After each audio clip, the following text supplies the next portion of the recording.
En quelques secondes, les barrières tombent et les manifestants envahissent le circuit de la Vuelta en plein cœur de Madrid. Malgré des renforts policiers exceptionnels déployés pour sécuriser la dernière étape, l'épreuve est interrompue.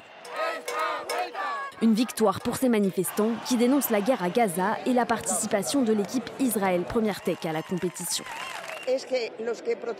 Nous tous qui protestons contre le génocide ne sommes pas contre la Vuelta, nous ne sommes pas contre les cyclistes, ni même contre les cyclistes israéliens, car nous ne savons pas s'ils sont génocidaires ou non. Je suis ici pour dénoncer le meurtre, le génocide commis par le gouvernement israélien. À 56 km de là, les coureurs mettent définitivement pied à terre. La finale est annulée. C'est l'épilogue d'une compétition qui aura été perturbée quasiment chaque jour par des manifestations pro-palestiniennes. 6 étapes ont été écourtées ou interrompues et certains coureurs ont chuté lors de ces incidents.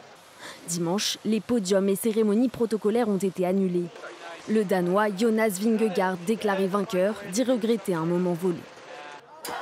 Quelques heures avant la fin chaotique de l'épreuve, le Premier ministre espagnol Pedro Sánchez avait dit comprendre les manifestants.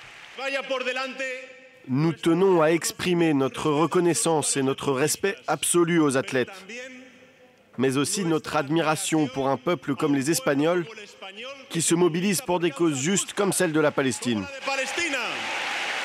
Des perturbations qui n'ont pas manqué de faire réagir le reste de la classe politique espagnole, alors que la ministre des Sports a suggéré d'interdire les Israéliens des compétitions sportives, comme les équipes russes après l'invasion de l'Ukraine. Le chef du Parti populaire a lui dénoncé une honte internationale.